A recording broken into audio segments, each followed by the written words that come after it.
to the Fantasy Source Football Podcast. My name is David A. Arnott, standing here with George Winkler. And you know what time it is, George?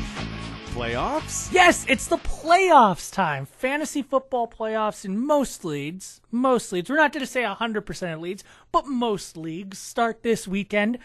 If your league doesn't have fantasy playoffs this time, I don't know what you're doing playing in Week 17, but you know what? That's your own issue.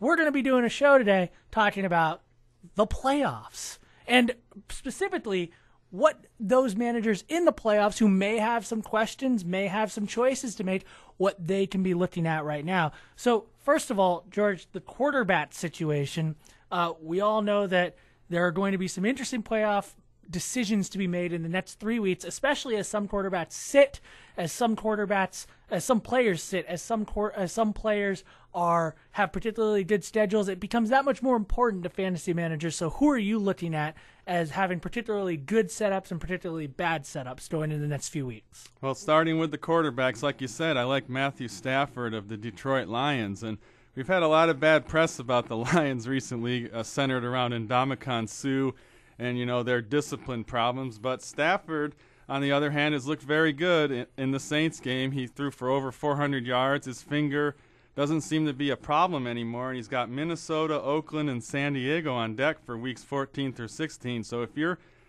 have Matthew Stafford in your lineup, you're looking good. Now, of course, many people who have been watching the games very closely would remember that broken finger. I believe it was a broken finger that hindered his ability to throw, and people may have downgraded him, but to me, I see him being even a not completely effective Matt Stafford is still very high up on my personal rankings just because so many other quarterbacks have fallen like flies. That's true, and just in Detroit, their running back situation is a mess, so you would figure that they would try to rely on the passing game as they try to make their own playoffs. And another guy who has a really good schedule for quarterbacks is Tony Romo. He has the Giants, Tampa Bay, and Philadelphia. I mean, who knew Philadelphia would be a good matchup, but that's what it's turned out to be this year. So basically, those two guys they're very likely in the top 12 quarterbacks in whatever scoring format you've got in your fantasy league. But there are going to be some people who have them and say someone like Ryan Fitzpatrick who may have jumped up the list. And we know people that have considered whether or not they're going to actually keep rolling with Stafford or rolling with Romo at various points throughout the season just because they were getting a little bit frustrated with them, or rolling with Phillip Rivers and the likes of them. So you're basically saying those two guys, pretty much no matter what the situation, unless you had Cam Newton or someone like that who was drafted much later, you're rolling with them. Rolling with those guys, and if you're thinking about taking a chance on a guy like Dan Orlovsky, when you look at his playoff schedule, it's Baltimore, Tennessee, and Houston. And Houston, Jonathan Joseph, he's pretty much turned into the Darrelle Revis of the AFC South. And Baltimore's still Baltimore. Baltimore's still Baltimore. And, Eli Manning, a guy who is a good, starter for most of the year, has a tough break. He gets the Jets in Week 16, speaking of Revis. Yeah, and part of this is also, I would think, I guess there's no other way to put it. Don't be a jerk, and if you're out of the playoffs, or if you're in the playoffs, try to find somebody who's out of the playoffs and get someone who's a good play for you. We've all been in those leads, generally free leads, where somebody tries to do something like that and be a little bit out of line. Let's have a little bit of etiquette here, be civil, folks. Just be civil. I agree with that, and don't be an idiot and try to start one of these fringe guys, especially if he has bad matchups. Stick with the guy who got you here. Well, what about running backs? There are going to be some, with a lot more choices at running backs. Quarterbacks, there are only 32 guys who are going to start in any given week. At running back, there's some guys who have good matchups and some guys who have bad matchups and some guys who are backups with good matchups, and it gets a little bit complicated. So who are you looking at as guys that, might not think it at first glimpse, but, yep, I'm going with that guy? Well, Marshawn Lynch has been a key for many people down the stretch here, and, he should continue to produce this week against the Rams, which is a very good matchup. The Rams have the worst run defense in the league, but he gets a bit of a tough break.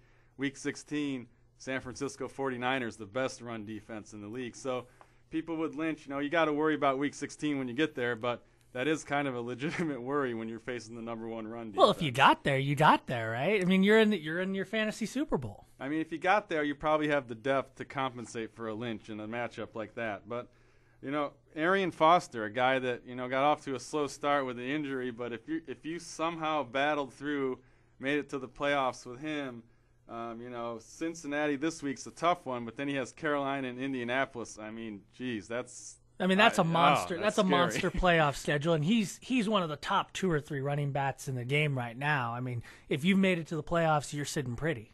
Absolutely, and LaShawn McCoy's been another top back. Has actually a pretty tough schedule: Miami, the Jets, and Dallas. But of course, with a case like McCoy, you're playing him anyway. He's your stud. You got to stick with him. So you have no qualms whatsoever. You just say to yourself, okay, it doesn't matter how tough his schedule is. LaShawn McCoy is good enough that I'm rolling with him. Absolutely. I mean, he could be facing a combination of the Baltimore Ravens and the San Francisco 49ers, and I'd still start him, I think. So what about the wide receivers? Are you looking at wide receivers who perhaps – I guess you'd be looking at the secondary defenses and maybe even trying to figure out which corners might be darting those key wide receivers. But what are you looking at, and who are you looking at as guys to keep an eye on going into the fantasy playoffs? A bit of a sleeper guy could be Santana Moss of Washington. Hasn't done much to this point in the season, had a fractured hand that set him back, but he has New England, the Giants, and Minnesota, and New England has been the worst pass defense all year, and Minnesota can barely keep people on the field. So those are 2 great matchups, and the Giants have been pretty favorable to wide receivers as well. I love that you mentioned Santana Moss because he's one of those guys that we often write about on Fantasy Source, Sporting News Fantasy Source, about how you find little edges over the course of a season, and they all add up over time. Santana Moss, someone like Damian Williams of Tennessee, who gradually got more of a role and is now basically receiver 1 in Tennessee. He's a good third wide receiver who came out of nowhere and pretty much wasn't drafted. Same thing, Santana Moss, a guy who a lot of people probably just dropped in their leads. He's got a lot of name recognition, but he's doing pretty well for a team that seems to have no compunction about throwing the ball willy-nilly. Yeah, that's the great thing about being on a team like Washington. They're going to be, behind a lot of the time, and it should work out for Moss. You don't have to worry about the interceptions that Grossman's going to get, so Moss just reaps the benefit of being on a team like that. So to sum up, and I know you're more of a risk-averse type of guy, and I can guess what you're going to tell us, what you're going to tell everyone, but what is your most important advice about managing a team in the fantasy playoffs for those managers who have finally gotten there? Maybe there's someone out there who's in the playoffs for the first time. What do you tell that person? Well, if you're a top 3 or 4 team in your league, just don't get too cute. I mean, dance with the people who brought you there. So that's my best advice for people in the fantasy playoffs. What about if Ron Dane, circa 2006, comes up and he's facing the Indianapolis Colts, the worst run defense in Week 16? Do you pick up Ron Dane? Me, I'm risk averse. Maybe not, but maybe if I'm faced with one of those really tough matchups like Marshawn Lynch has in Week 16, I might consider it. All right, George. Well, good luck to everyone in the playoffs, including you in our lead. I was one of the unluckies who Antonio Gates couldn't get me 15 points last night, so I'm out. But good luck to all of you who are in the playoffs, and happy fantasy playoffs.